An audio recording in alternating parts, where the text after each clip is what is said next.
Les appuis de fenêtre sont réalisés le plus couramment en béton moulé en place, en béton moulé préfabriqué, en terre cuite.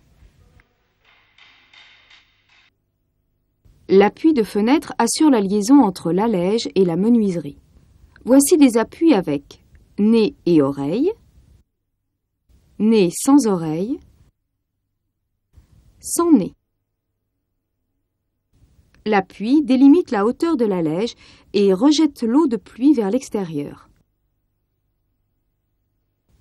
Un joint parfait l'étanchéité. L'appui a également un rôle esthétique. Un appui de fenêtre est constitué de plusieurs parties.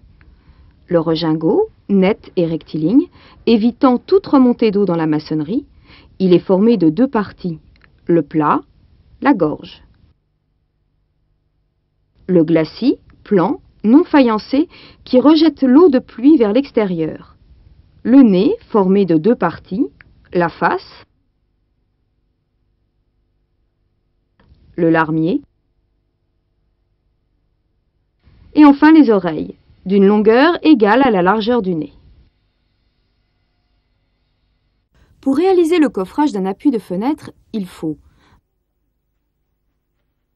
un coffrage intérieur en bois et son calage. Un coffrage extérieur en bois composé d'un chevron avec quart-de-rond, d'une planche, de chevrons pour les abouts, de chevrons de soutien. Des éléments de maintien, serre-joint, cale-martyr, coin.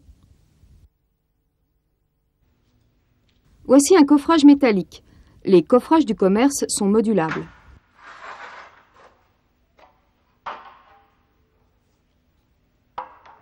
Plusieurs moules assemblés permettent le coffrage d'une pièce de grande longueur. Les abouts amovibles permettent de régler précisément la longueur de l'appui.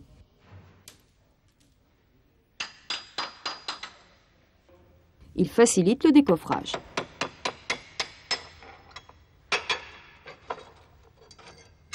Pour réaliser un moule en bois, il faut un chevron droit raboté que le maçon a dégauché avant l'assemblage, une planche rabotée d'une longueur supérieure à l'appui à réaliser,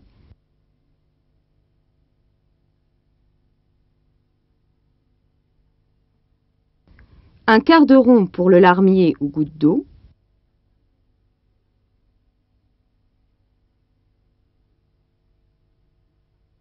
des pièces de bois, règles, abouts pour les oreilles, des points de tête homme et tête plate, les éléments de maintien et calage tels que planche, serre-joint, cerce, coin, cale. Avec le plan de l'appui à réaliser, le maçon trace l'emplacement du quart de rond à 1,5 cm du bord du chevron raboté.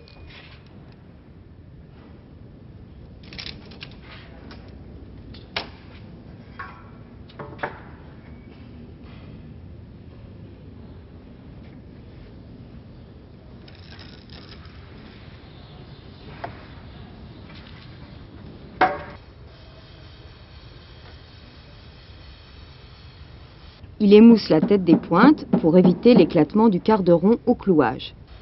Il cloue le quart de rond, l'arrondit vers l'extérieur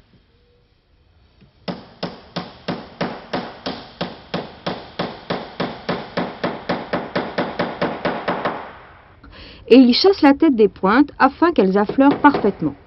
Elles ne doivent pas gêner au décoffrage. Une pointe clouée tous les 50 cm facilite le décoffrage.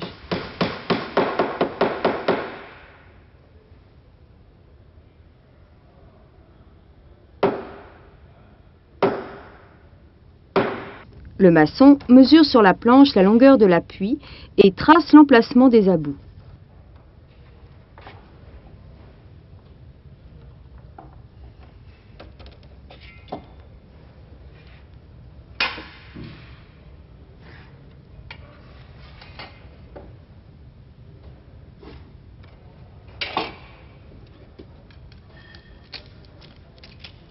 Puis, il trace la hauteur de la face de l'appui.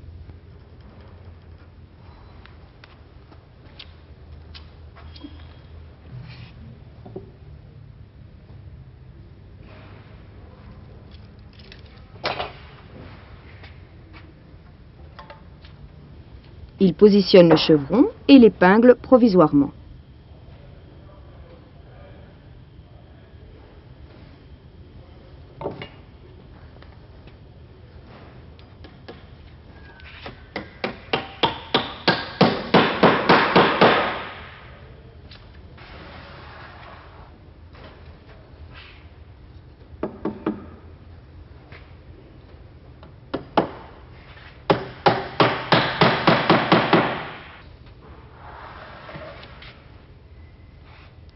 Il retourne l'ensemble.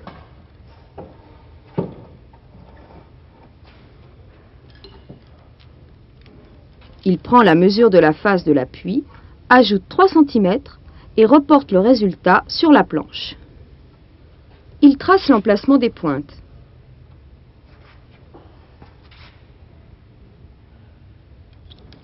Il maintient définitivement le chevron sans enfoncer totalement les pointes et retire l'épinglage provisoire.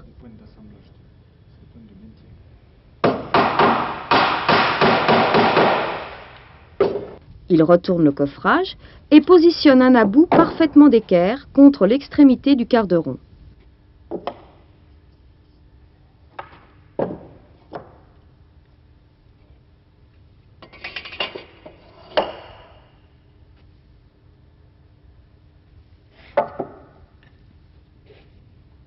Il maintient définitivement l'about sans enfoncer totalement les pointes.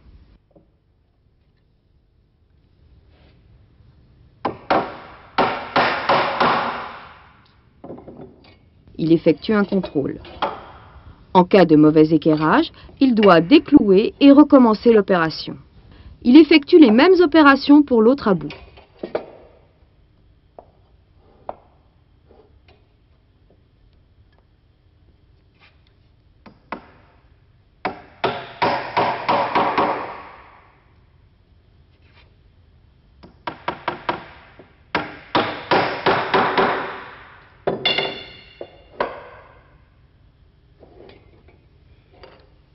Puis, il graisse le coffrage avec de l'huile spéciale de démoulage.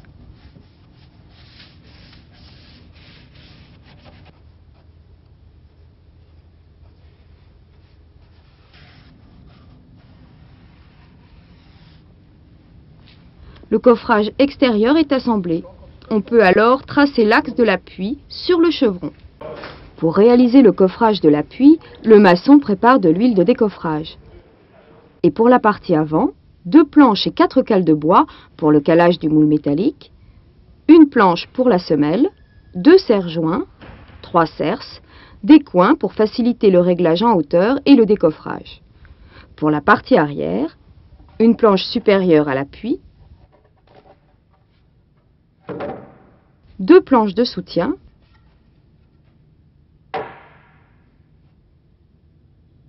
une planche pour la semelle et des coins. L'outillage nécessaire pour réaliser l'appui est composé de un double mètre, un crayon, un niveau, un marteau de coffreur, des pointes, une équerre, une scie, une tenaille.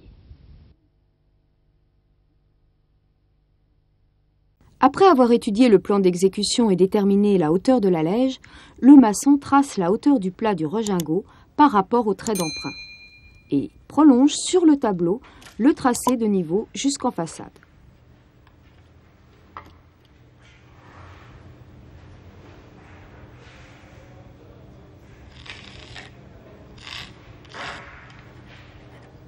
Il porte en façade l'épaisseur totale de l'appui.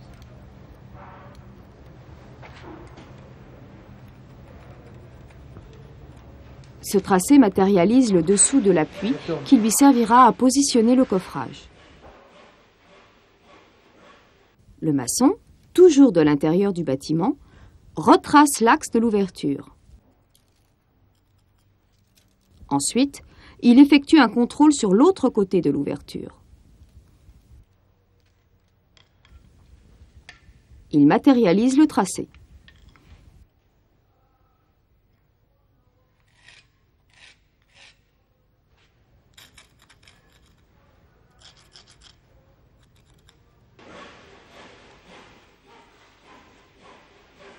Il a placé les chevrons de soutien, préalablement coupés à la bonne dimension, sur les coins de calage. Il positionne le coffrage. Des cerces exerçant une légère pression suffisent pour maintenir provisoirement le coffrage. Le maçon fait correspondre les axes en agissant manuellement sur le coffrage. Les axes doivent être alignés. Aucune résistance ne doit s'opposer au glissement du coffrage. Si c'était le cas, diminuer la pression des cerces. Il positionne à hauteur précise le coffrage en agissant sur les coins avec le marteau.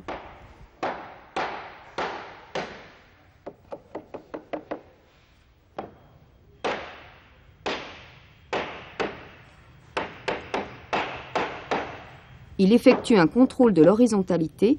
Cette opération terminée, les coins doivent être cloués.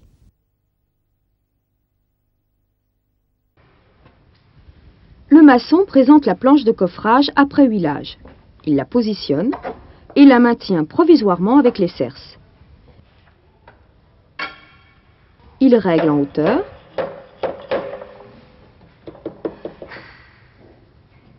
et met de niveau le coffrage. Des jambages fixés aux extrémités du panneau éviteront un éventuel glissement du coffrage. Attention, ils ne doivent pas gêner pendant la réalisation de l'appui.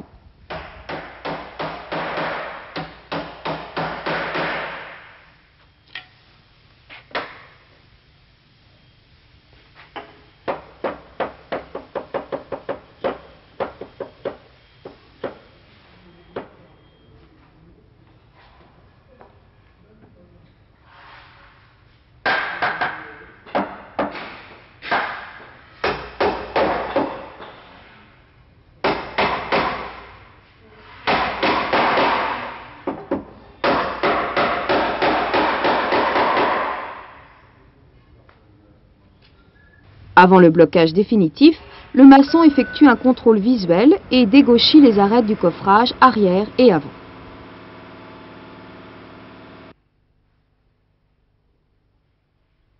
Des cales reçoivent directement la pression des serre-joints. Elles évitent de détériorer les planches de coffrage.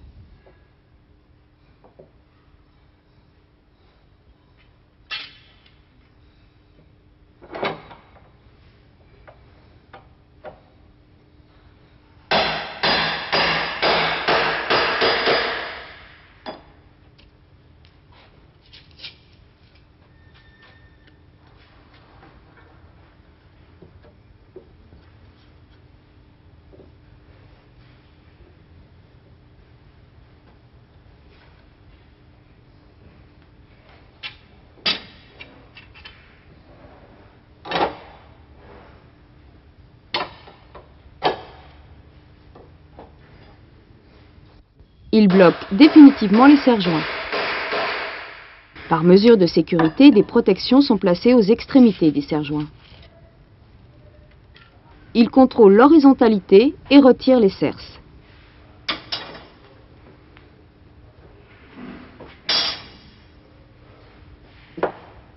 Un coin placé entre le mur et les abous permet de régler et de maintenir d'aplomb la face de l'appui.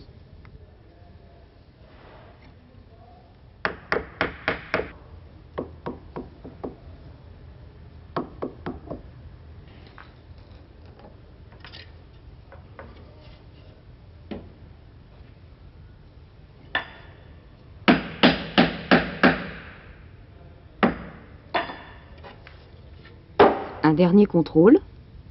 Voici le coffrage de l'appui, prêt à couler.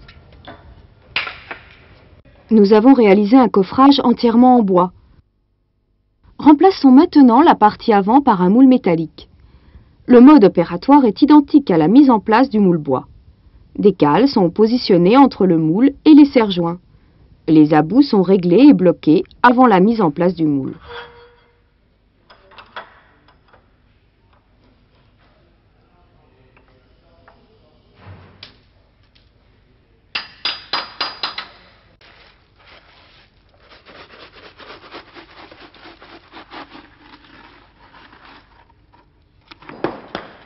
Lorsque l'appui de fenêtre a une longueur supérieure ou égale à 2 mètres, on doit incorporer une armature suffisante pour s'opposer au phénomène de fissuration.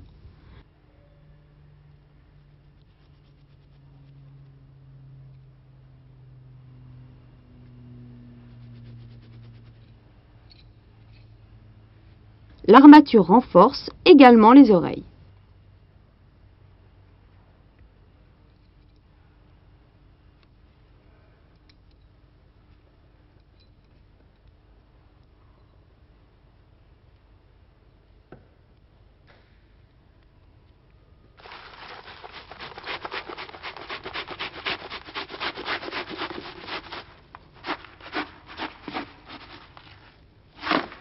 Le maçon relève les cotes et calcule le volume de l'appui de fenêtre.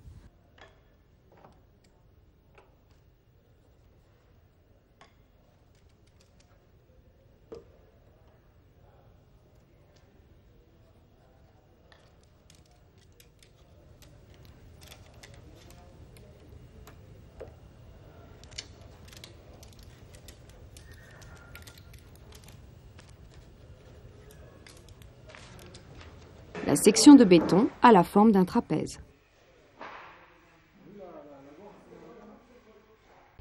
Avec le reste de mortier fin, le maçon gage du mortier ferme.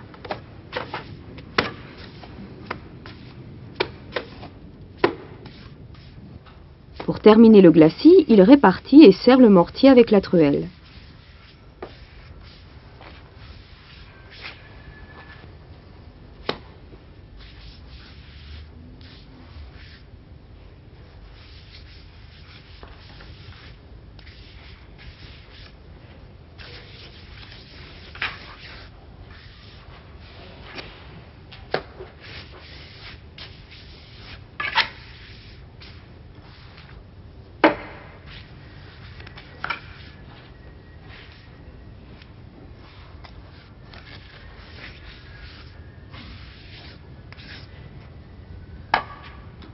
Il dresse avec le gabarit.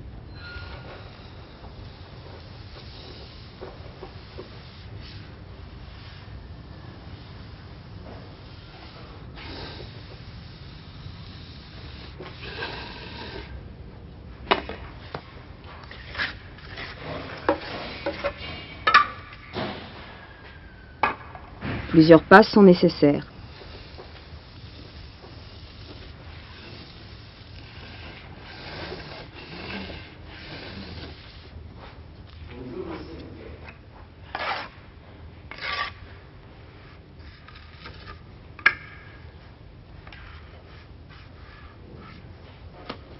Il complète les manques et finit soigneusement à l'aide du gabarit.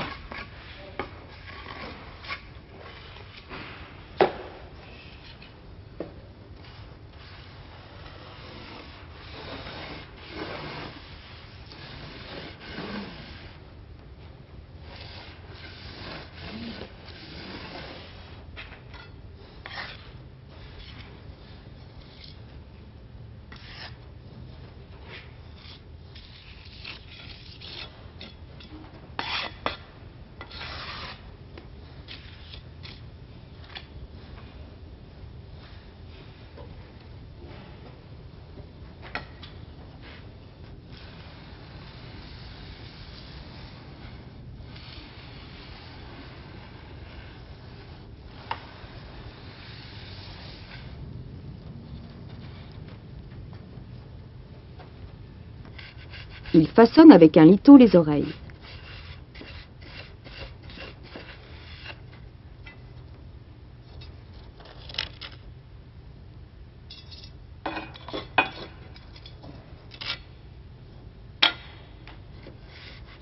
Le lito est maintenu parfaitement parallèle à l'arête du coffrage.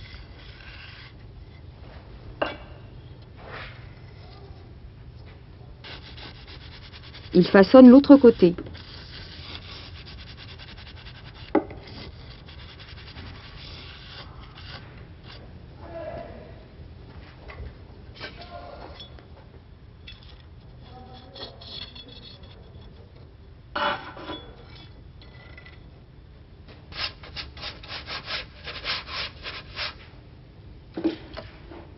Il taloche soigneusement.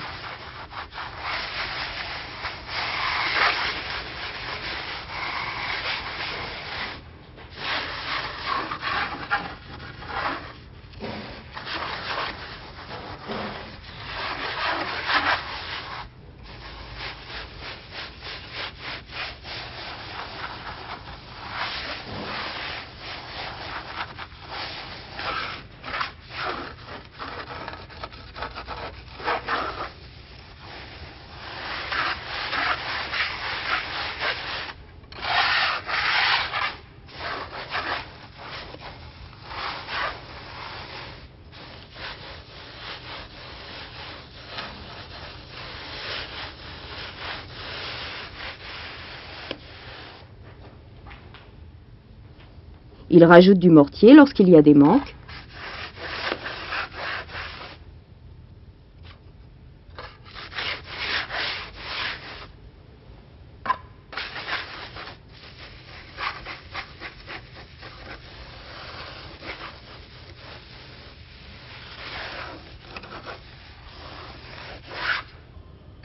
Il lisse le glacis.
Il lisse le plat du regimbeau.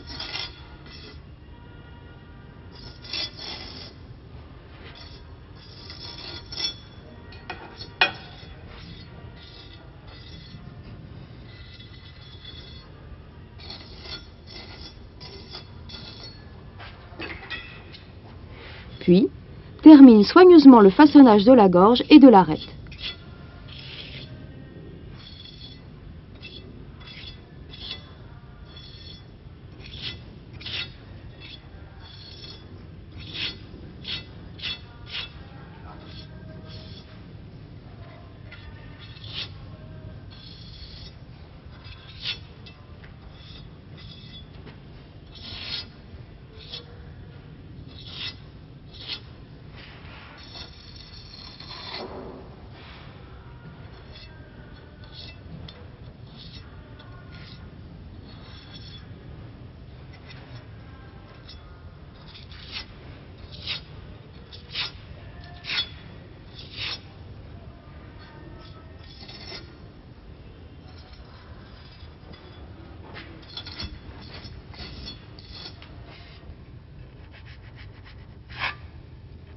Afin d'éviter les bavures sur le nez de l'appui, le maçon en lissant s'applique à bien marquer l'arête du coffrage, le bord du coffrage devant rester toujours propre.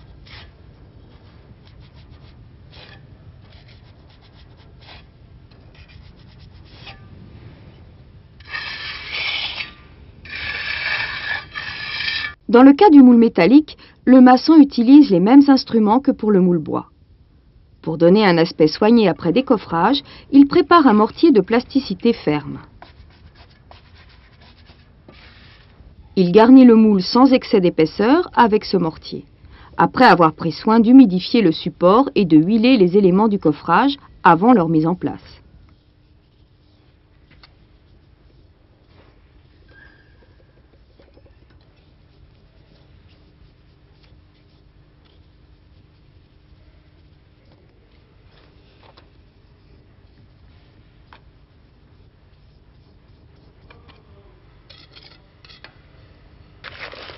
Dans la foulée, le maçon dépose une partie du béton dans le coffrage.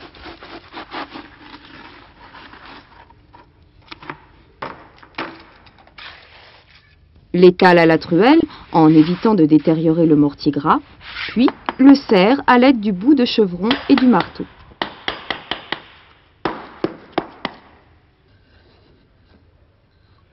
Il dresse le béton à l'aide d'un liteau dans les mêmes conditions qu'un coffrage bois.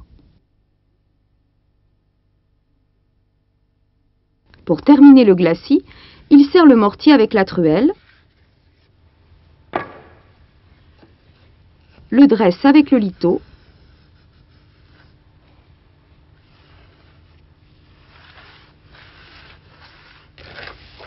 et le taloche finement.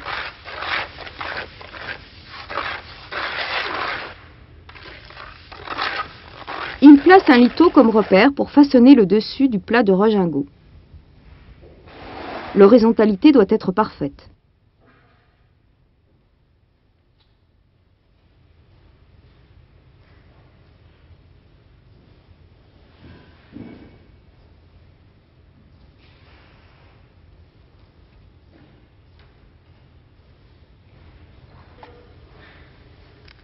Il réalise le garnissage du Rogingot.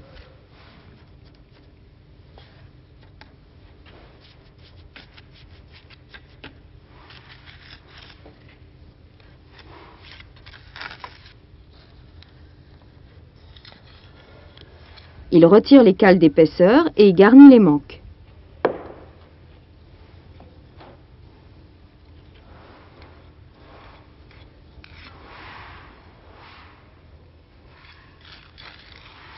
Lorsque le mortier a suffisamment durci, le maçon a retiré le liteau.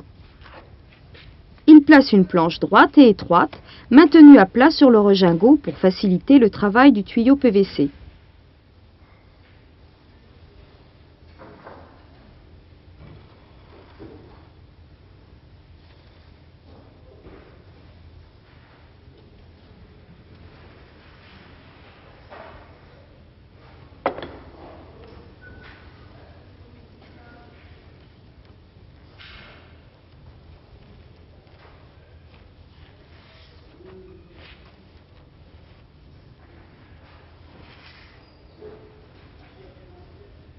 Il permet de réaliser une gorge parfaitement droite.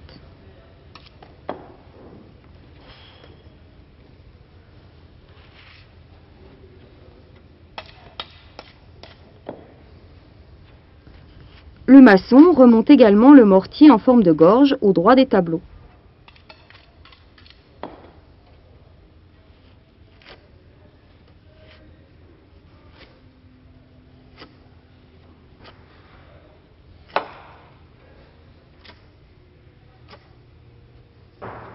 La forme exacte de l'appui ayant été obtenue, le mortier ayant fait un début de prise, le maçon réalise le glacis par des mouvements de va-et-vient de la truelle lisseuse.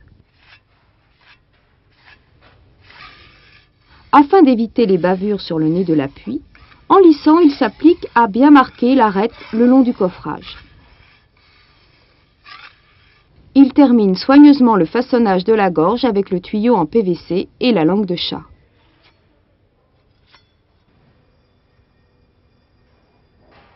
Divers outils peuvent être utilisés pour la finition de la gorge.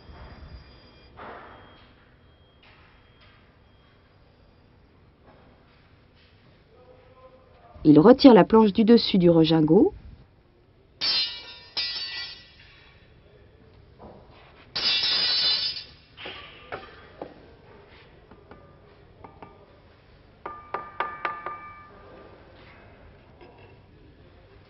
Façonne l'arête et lisse le plat du Rogingot en veillant à sa planéité.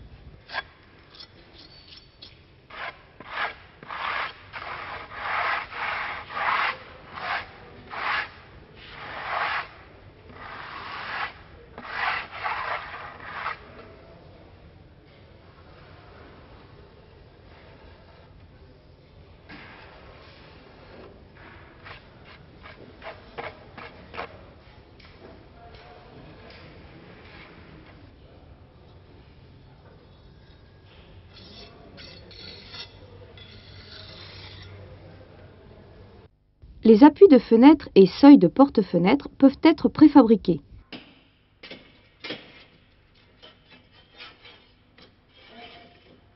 Après avoir effectué les traçages nécessaires, le maçon a cassé les côtés des tableaux sur une largeur de 8 cm de chaque côté et sur une hauteur de 15 cm. Il a positionné 2 planches droites au niveau de la sous-face de l'appui préfabriqué. Il a réglé les 2 planches de niveau sur leur longueur et entre elles. Il les bloque bien avec 2 serre-joints. Il mouille le support.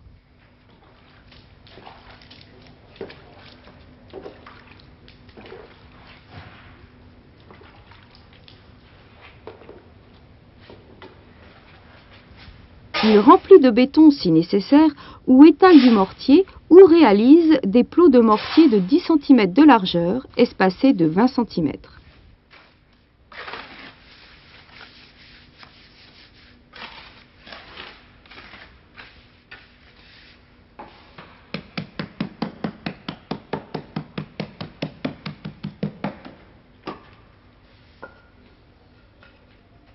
Il arrase.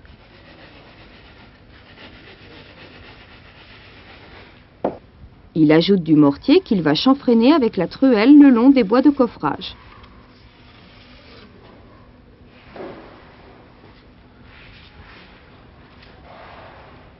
Il pose l'appui.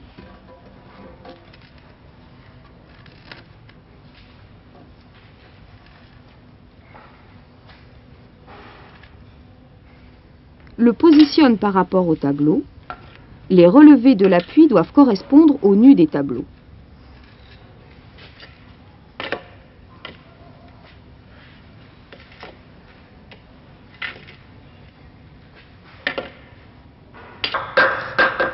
Il assoit l'appui en exerçant de légères vibrations à l'aide d'un morceau de planche et du marteau.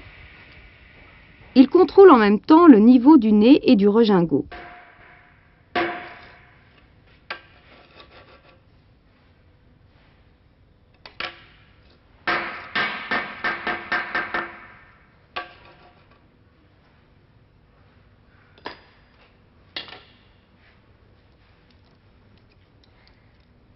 Il contrôle le débord de l'appui. Tenir compte de l'épaisseur de l'enduit.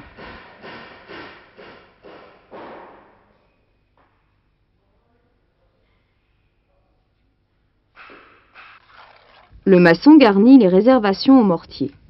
Il coffre si nécessaire quand les réservations sont trop importantes.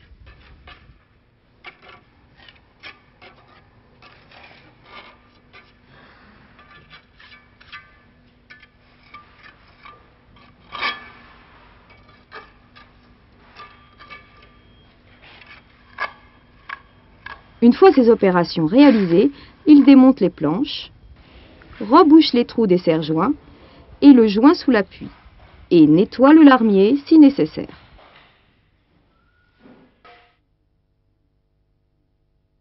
Le fer à marche, appelé aussi fer à bordure ou fer à joint universel, est utilisé pour arrondir les angles des nez de marche, des seuils de porte, des massifs en béton, des trottoirs, etc.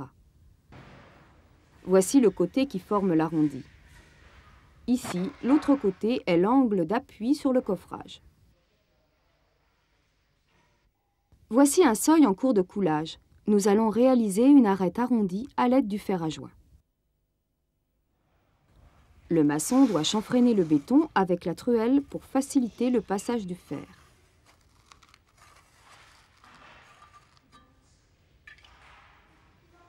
Il vérifie que le fer passe bien.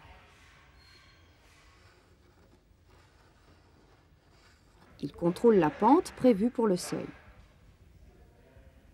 La chape sera dressée avec un gabarit. Ici, le gabarit est trop en avant. Le lito ne repose pas sur l'arête à façonner.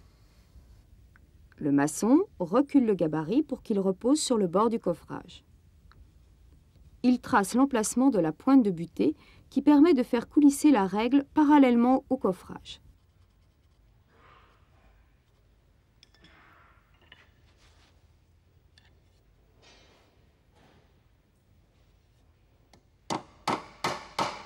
La pointe doit rester parfaitement en contact avec l'arrière du coffrage.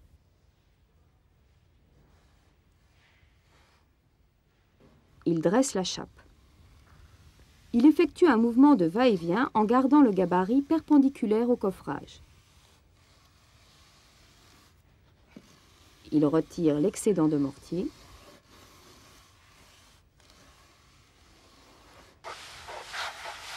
Il taloche.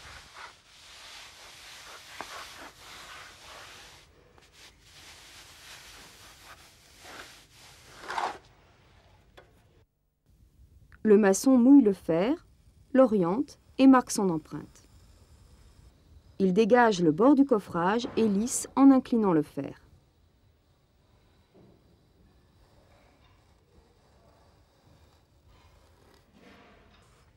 Il mouille régulièrement le fer.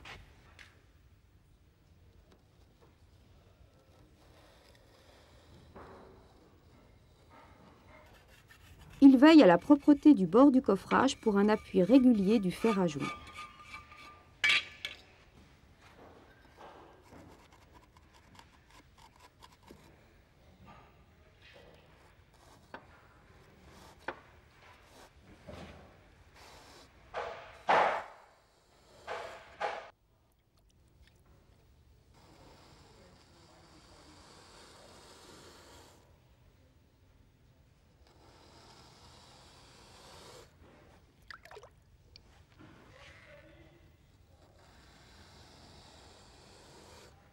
Il enlève l'excédent de mortier et lisse avec la truelle. Parfois, il faut rajouter du mortier sec dans les manques éventuels.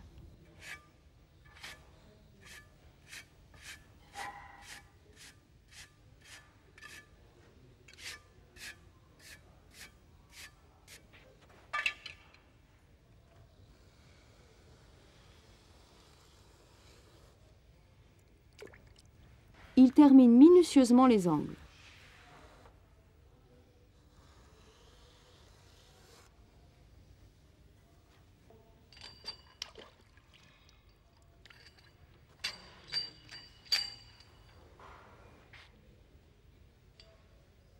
Ici, le seuil est bouchardé avec une boucharde à motif mosaïque. Le maçon évite d'écraser le nez arrondi.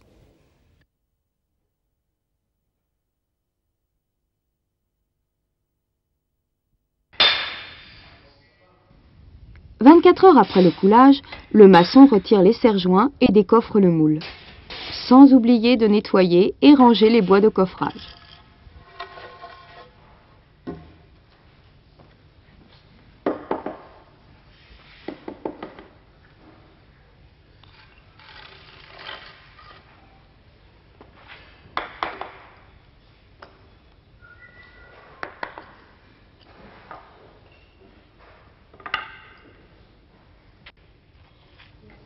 Le maçon garnit la tranche du seuil avec le mortier fin restant du glacis.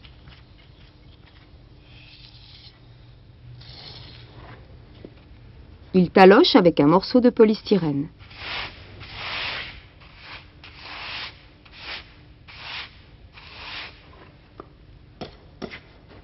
Il lisse avec la truelle langue de chat.